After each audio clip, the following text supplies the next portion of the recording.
นี้สวยค่ะขายาวเลย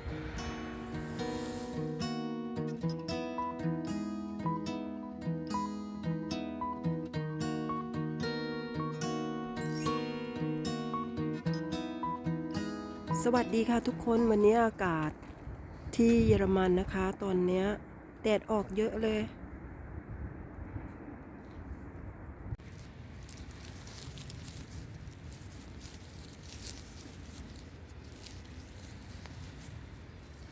โอ้ดอกนี้ดอกใหญ่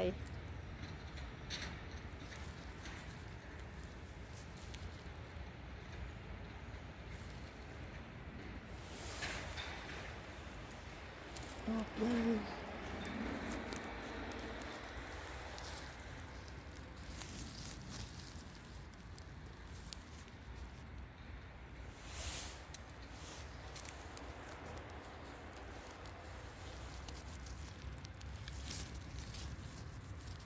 อุ๊ย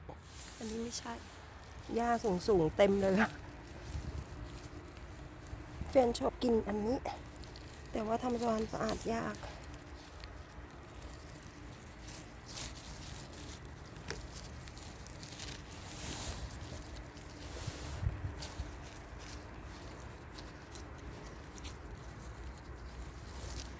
ต้องไปขูดอีตรงเนี้ยออกทำความสะอาดยาก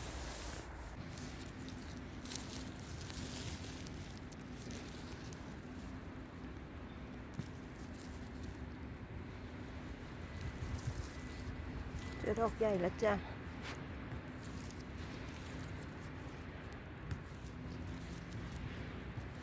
ชุดที่แล้วอ่ะที่สาสีปล่อยเอาไว้อะนะสงสัยมีคนมาเก็บไปแล้วล่ะเพราะว่าหายหมดเลยนี่ก็ยังเก็บได้อยู่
แดดมันก็จะแบบปิดๆเปิดๆอย่างเงี้ยนะคะเจอดอกใหญ่แล้วค่ะอุ้ยนานๆจะเจอดอกใหญ่สักที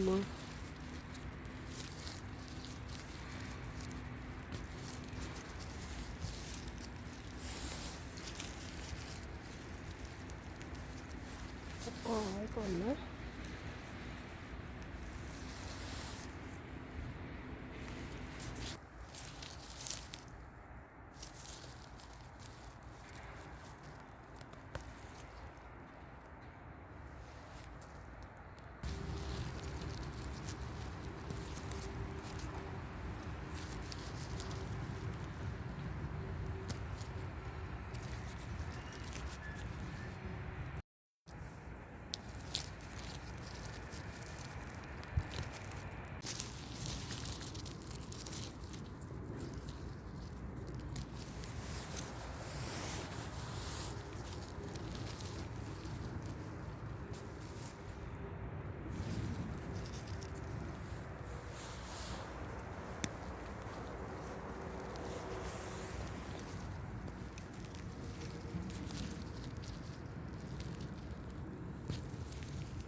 ได้แต่ดอกเล็ก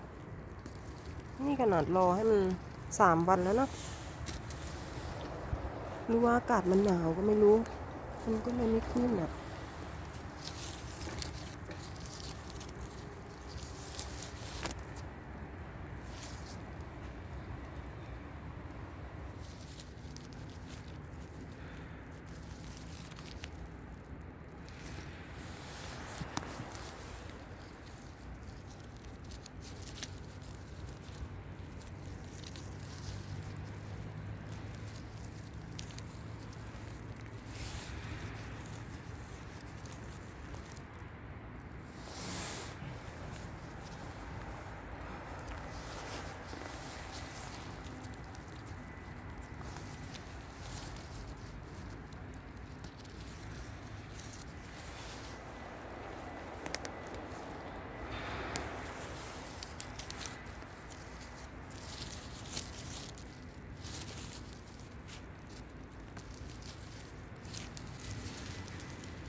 ที่แรกว่าจะปล่อยให้โตอีกมันคงไม่ปล่อยแล้วค่ะ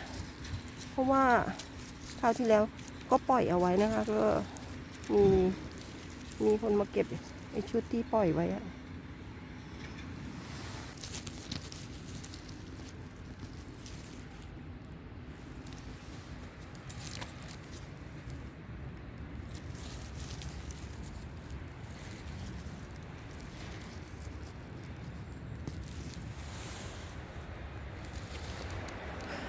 แดดออกแล้ว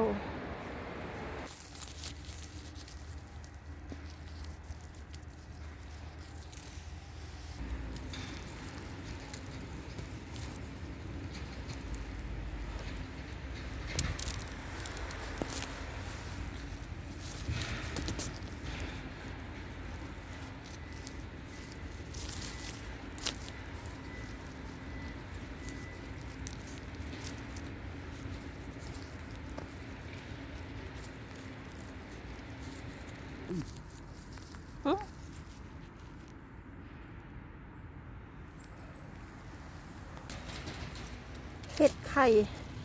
เห็ดไข่ลูกเล็กๆเงี้ยเต็มเลย